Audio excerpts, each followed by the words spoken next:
What's good, team? Right now, I'm going to bring you guys my first review for Yu-Gi-Oh! VRAINS Episode 1. Title was something Playmaker. Give me 1 second, guys. Title was My Name is Playmaker. So, without further ado, let's begin.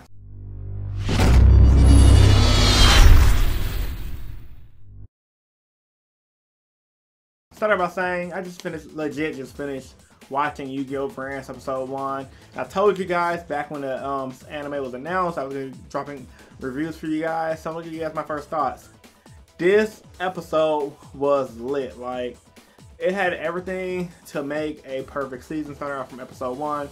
So the episode starts with this AI named Ignis with a bunch of other AIs fighting what I believe to be called the main villain of the arc right now, called Playmaker, and his Knights of Hanoi in the cyberse, which is pretty much the Link realm where they go to the fight. It's pretty much the digital world. If you guys watch Digimon, you guys know what the digital world is.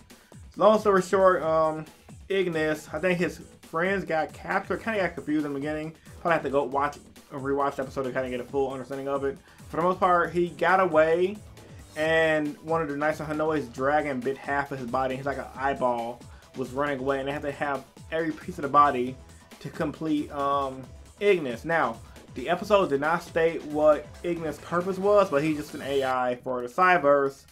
And the cyberse, if I'm not mistaken, was created by the Soul Technology Group. So Soul Technology pretty much is the new dueling group who make all the technologies for the future of the Duel Monster series. I mean, originally, you guys already know, the original series, it was Seto Kaiba's Kaiba Corporation, but Soul Technologies, I guess, was a new business that started way in the future, took over of what Kaiba had started with their own little digital virtual reality world. So Soul Technologies are seems to be the main protagonists of the main villains of the story, truthfully, because the Knights of Hanoi, from I kind of got an understanding of it, they were against Soul Technology because they want Ignis, but Soul Technology want Ignis for themselves, and Ignis is just running for everyone. So right now we don't know what the heck is going on with that. And then Playmaker, aka Yusaku, the main protagonist of the story, he's so cool. I like his demeanor. He has like that genius Shikamaru vibe. You guys that watch Naruto, you know what Shikamaru is. He's very analytical.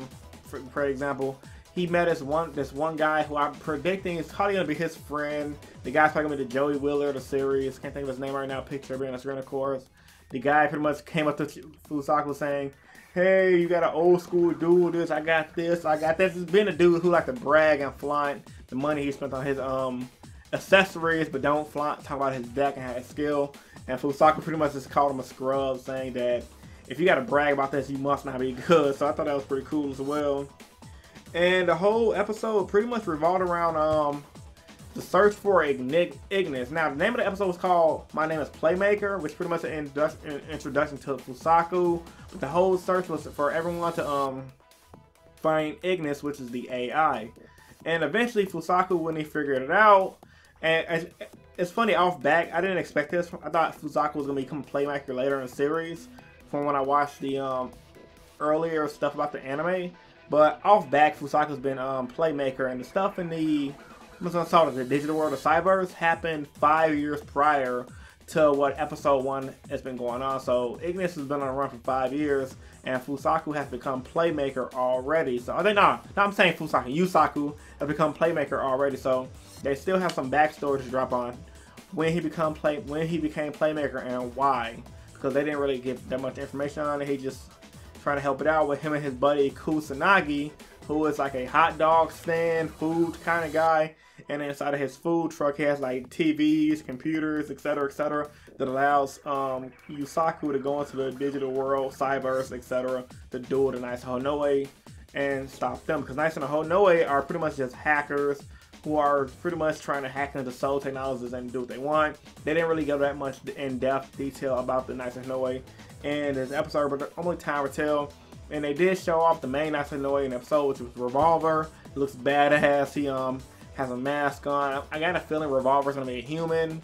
The Knights of Hanoi, they all have masks like humans, but I got a feeling that some of them might just be digital beings, sentient beings, and Revolver might be the actual him, but who knows right now? Who knows? It's all speculation right now for the episode. And then they talked about speed duels as well. So off back, I did not watch Yu-Gi-Oh! 5. No, was it 5Ds? I didn't watch 5Ds, but I did watch GX, and I watched the Synchro season. I can't think of the name right now. And I think the Synchro season had duels, if I'm not mistaken, speed duels. But this season's bringing back speed duels, so it's a new way of doing. They didn't really even go in depth on how speed duels do it, because Yusaku, towards an episode, he caught Ignis, which is the AI, pit him into his old school duel disc, which looked pretty new school to me based on that season I saw. And he pretty much, the night of Hanoi, they were on a search for Ignis, and they did like a virus sweep throughout the cyberse to try to find him. And Yusaku, his genius self, made like some little genius code when a computer typed something in, encrypted something, and found Ignis and let Ignis into his duel disc. Now he's about to use Ignis with his deck to battle off in the Knights of Hanoi in the next episode. And the episode also had a flashback of Yusaku beating the Knights of Hanoi. So he pretty much already implementing he's a really skilled duelist off back, versus somebody like a Yuma or a Jaden who was talented, but they had to get to their level. Now, great clips from this episode that I noticed. If you guys played a competitive game, you already know I'm a competitive Yu-Gi-Oh channel. They had Zodiac, Hammer Kong, I believe, in the opening scene when they were talking about duelists and dueling with that one guy from Yusaku School, what name I can think of right now. So I'm assuming that we're going to have Zodiacs in this show.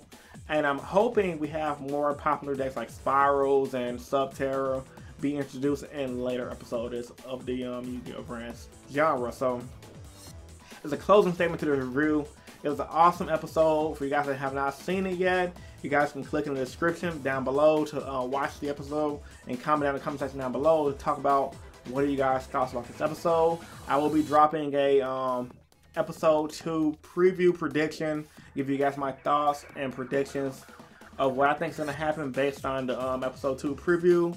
And yeah, so be on the lookout for that. So with all that being said, guys, post your thoughts and opinions if you have seen Yu-Gi-Oh! VRAINS episode 1 about the episode in the comment section down below. And as I always tell you guys, if you're new to the channel, I would love for you to subscribe for more Yu-Gi-Oh! Content. I upload pretty much whenever I want, usually at least 5 to 6 to 7 videos a week. So yeah, catch me next week for the next episode of Yu-Gi-Oh! VRAINS episode 2. So this is Chris from Innovation Yu-Gi-Oh! and I'm signing out. Peace, guys. Stay innovative. Deuces.